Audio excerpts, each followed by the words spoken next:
সবাইকে স্বাগত। আপনারা যারা পরীক্ষা দিবেন আপনাদের পরীক্ষাটি লিখিত হবে। আমি আবারও বলতেছি, আপনারা যারা পরীক্ষা দিবেন আপনাদের পরীক্ষাটি লিখিত হবে।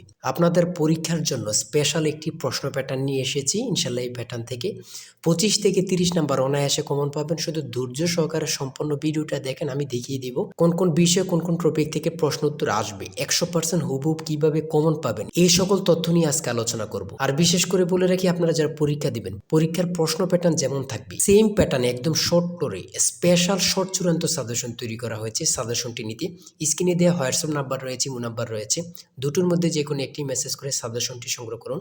সাজেশনের মূল্য মাত্র 100 টাকা। আমি বলি অবশ্যই যারা যারা পরীক্ষা দিবেন প্রত্যেকে সাজেশনটি সংগ্রহ করবেন। যারা চাকরির কারণে, কাজের কারণে অথবা পড়ালেখা একটু দুর্বল, প্রত্যেকে সাজেশনটি সংগ্রহ করবেন। ইনশাল্লাহ আপনারা পরীক্ষায় পাশ করবেন। আমি আবারও বলি, একদম শর্ট স্পেশাল চূড়ান্ত সাজেশন পাবেন। আমাদের সাজেশনটি পড়লেই যথেষ্ট। সাজেশনের বাইরে আপনাকে আর কিছুই পড়তে হবে না। আমি মূল কথায় চলে আসছি। প্রথমে থাকবে কি, এখানে প্রথমে থাকবে সাধারণ জ্ঞান। যেমন এখানে রয়েছে বিদ্রোহী কবিতার রুচিও থাকে, কাজী নজরুল ইসলাম। কতটা গুরুত্বপূর্ণ শুধু আপনারাই বুঝতেছেন।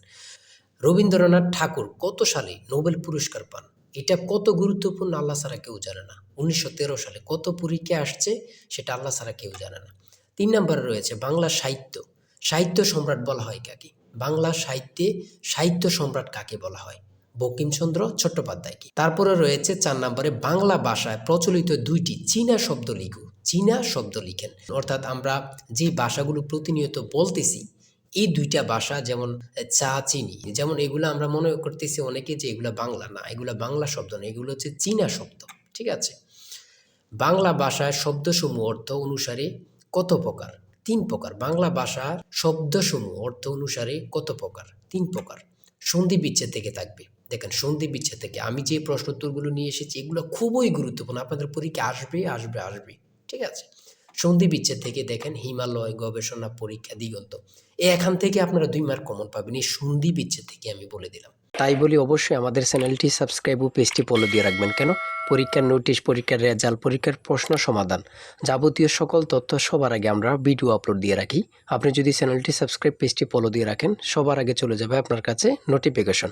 মনে করেন আপনি পরীক্ষা দিয়েছেন, পরীক্ষার প্রশ্ন সমাধান দেখিয়ে দিব, তারপরে রেজাল্টের অপেক্ষা করা লাগবে না, আমাদের চ্যানেলে পেয়ে যাবেন, সকল তথ্য পেয়ে যাবেন, এবং কি নতুন নতুন চাকরির তথ্য পেয়ে যাবে। সার্কুলার দেওয়ার সাথে সাথে আমাদের চ্যানেলে আপলোড দেওয়া হবে। আপনি শুধু আমাদের চ্যানেলটি সাবস্ক্রাইব, পেজটি ফলো দিয়ে রাখলে সবার আগে চলে যাবে আপনার কাছে নোটিফিকেশন। তাই অবশ্যই চ্যানেলটি সাবস্ক্রাইব, পেজটি ফলো দিয়ে আমাদের মেম্বার সদস্য হয়ে আমাদের সাথেই থাকবেন। আপনারা যারা যারা পরীক্ষা দিবেন, আমি বিশেষ করে বলি রাখি, 100 টাকা কিন্তু বড় কথা না। আপনারা প্রত্যেকে সাজেশনটি সংগ্রহ করবেন। ইনশাল্লাহ এই সাজেশনের বাইরে আপনাকে আর কিছুই দেখতে হবে না। তারপরে কারক ও বিভক্তি নির্ণয় করুন। কারক ও বিভক্তি নির্ণয় করুন। শুদ্ধ বানান থেকে থাকবে। শুদ্ধ বানান লিখুন। এখানে 4টা দেওয়া আছে, 4টার জন্য 4 নাম্বার। এক কথায় প্রকাশ করুন, আল্লাহকে বিশ্বাস করে না যে নাস্তিক। চিরকাল, দরিয়া স্থায়ী, চিরস্থায়ী। এখানে প্রত্যেকটা প্রশ্ন খুবই গুরুত্বপূর্ণ। অর্থসহ বাক্য রচনা করুন। প্রত্যেকটা প্রশ্নের মান কিন্তু 1 করে। ঠিক আছে। তারপরে ট্রান্সলেট থাকবে। আপনাদের পরীক্ষায় ট্রান্সলেট থাকবেই, 100% শিওর ট্রান্সলেট থাকবে। ঠিক আছে। এখানে ট্রান্সলেটগুলো দেওয়া রয়েছে, খুবই গুরুত্বপূর্ণ। ঠিক আছে। তারপরে থাকবে আপনাদের শর্ট করে একটি প্যারাগ্রাফ থাকবে। শর্ট করে একটি প্যারাগ্রাফ, অথবা 5টা সেন্টেন্স লিখতে বলবে, অথবা 7টা সেন্টেন্স লিখতে বলবে। যেমন মাই কান্ট্রি সম্পর্কে লিখতে বলছে, এখানে প্যারাগ্রাফ থাকবে। এই প্যারাগ্রাফটা পারলে আপনাদেরকে 5 নাম্বার দেওয়া হবে। ঠিক আছে। এখানে কিন্তু সমাধান সহ দেওয়া আছে, আর আমাদের প্রত্যেকটা প্রশ্নের সমাধান, ব্যাখ্যা ও সমাধান সহ পেয়ে যাবেন। আসল শর্ট চূড়ান্ত সাজেশনটা কিন্তু এই নাম্বার হোয়াটসঅ্যাপ, ইমো আছে, ওখানে মেসেজ করে সাথে সাথে সংগ্রহ করুন। এদিক দিয়ে কিন্তু প্যারাগ্রাফটা সমাধান সহ দেওয়া আছে, আপনারা দেখে নেন। মেক সেন্টেন্স, এখানে 5টা দেওয়া আছে, 5টার জন্য 5 নাম্বার। প্রিপোজিশন থেকে থাকবে। আমি বারবার বলে রাখি, ইংরেজি পার্ট থেকে প্রিপোজিশন থেকে আপনার থাকবে।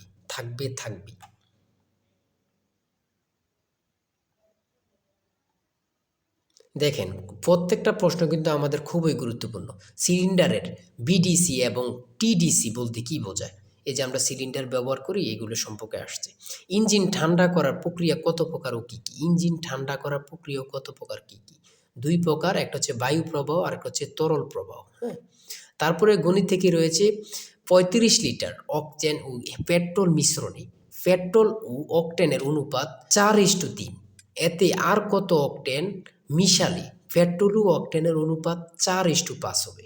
এখানে প্রত্যেকটা প্রশ্নের কিন্তু সমাধান সহ দেয়া আছে, ব্যাখ্যা সহকারে সমাধান সহ দেয়া আছে। জ্বালানি তেলের মূল্য 25% বৃদ্ধি পাওয়ায়, এই প্রশ্নটা কত পরীক্ষায় যে আসছে আল্লাহ ছাড়া কেউ জানে না। বৃদ্ধি পাওয়ায় তেলের ব্যবহার এমনভাবে কমানো হলো যেন তেল বাবদ ব্যয় বৃদ্ধি পেল না। গাড়ির মালিক তেলের ব্যবহার শতকরা কত কমালো? এখানে দেখছেন কতটা গুরুত্বপূর্ণ। এখানে কিন্তু সমাধান সহ দেওয়া আছে, আপনারা দেখে নিন। প্রত্যেকটা গণিত প্রশ্নের মান কিন্তু পাস করে, প্রত্যেকটা গণিত প্রশ্নের মান কিন্তু পাস করে, ঠিক আছে। 20 নম্বরে রয়েছে বাংলাদেশের দীর্ঘতম নদীর নাম কি? খুবই গুরুত্বপূর্ণ। বাংলাদেশের দীর্ঘতম নদীর নাম হচ্ছে পদ্মা। জনসংখ্যা বিবেচনায় মুসলিম বেশি, ক্ষুদ্রতম দেশ কোনটি? মালদ্বীপ। আপনাদের পরীক্ষায় এটা আসবে, যান বলে দিলাম। তারপরে এদিক দিয়ে রয়েছে 22 নম্বরে, কোন সুলতান 17 বার ভারত আক্রমণ করেন? কোন সুলতান 17 বার ভারত আক্রমণ করেন? এটা খুবই গুরুত্বপূর্ণ। সুলতান মাহমুদ। 60 গম্বুজ মসজিদ কোন জেলা অবস্থিত? বাগেরহাট। 60 গম্বুজ মসজিদ কোন জেলা অবস্থিত? বাগেরহাট। এই প্রশ্নটা কিন্তু চাকরির পরীক্ষা এখন অ্যাভেলেবেল আসতেছে, ঠিক আছে। বাংলাদেশ বিমানের স্লোগান কি? বাংলাদেশ বিমানের স্লোগান কি? আকাশে শান্তির নীড়, আকাশে শান্তির নীড়। গণচীনের প্রতিষ্ঠাতা কি? গণচীনের প্রতিষ্ঠাতা হচ্ছে মাও সেতুং, মাও সেতুং। আধুনিক মালয়েশিয়ার প্রতিষ্ঠাকে, আধুনিক মালয়েশিয়ার প্রতিষ্ঠাতাকে? Mahathir Mohamad, Mahathir Mohamad. BRTA, BRTA এর পূর্ণরূপ কি? Bangladesh road transport authority, Bangladesh road transport authority. পূর্ণরূপ থেকে আপনাদের প্রশ্ন উত্তর থাকবে, এটা ধরে নেন, ঠিক আছে, আমি বলে রাখি। তারপরে 29 নম্বরে রয়েছে বাংলাদেশের চিংড়ি সম্পদকে কি বলা হয়? হোয়াইট গোল্ড, যেটা সাদা সোনা। বাংলাদেশের চিংড়ি সম্পদকে কি বলা হয়? হোয়াইট গোল্ড, সাদা সোনা। এই প্রশ্নটি আপনাদের পরীক্ষা আসবে, যান বলে দিলাম। তারপরে 30 নম্বরে রয়েছে নীল নদের দেশ কোনটি? নীল নদের দেশ কোনটি? মিশর। নীল নদের দেশ কোনটি? মিশর। দুটি ইলেকট্রিক গাড়ির নাম বলো, দুটি ইলেকট্রিক গাড়ির নাম বলো। বাংলাদেশের রেলওয়ে কয়টি অঞ্চলে বিভক্ত? বাংলাদেশের রেলওয়ে কয়টি অঞ্চলে বিভক্ত? দুটি। তারপরে রয়েছে পরিবিবির মাজার কোথায় অবস্থিত? পরিবিবির মাজার কোথায় অবস্থিত? লালবাগ কেল্লা, ঢাকা। পরিবিবির মাজার কোথায় অবস্থিত? লালবাগ কেল্লা, ঢাকা। চলন বিল কোন জেলা অবস্থিত? চলন বিল কোন কোন জেলা অবস্থিত? নাটোর, সিরাজগঞ্জ, পাবনা। চলন বিল কোন কোন জেলা অবস্থিত?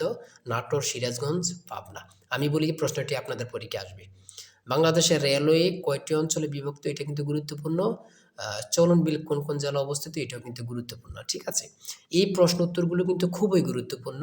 আর আজকের ভিডিও এই পর্যন্তই। আপনারা যারা এখনও সাজেশনটি সংগ্রহ করেননি, দ্রুত এই নাম্বারে হোয়াটসঅ্যাপ ইমো আছে, চূড়ান্ত সাজেশন কিনতে হোয়াটসঅ্যাপ অথবা ইমোতে মেসেজ করুন। এই নাম্বারে হোয়াটসঅ্যাপ অথবা ইমো আছে, আপনারা প্রত্যেকে আমাদের সাজেশনটি সংগ্রহ করে ফেলুন। দ্রুত মেসেজ করে সাজেশনটি সংগ্রহ করে ফেলুন। ইনশাল্লাহ সাজেশনের বাইরে আপনাকে আর কিছুই পড়তে হবে না।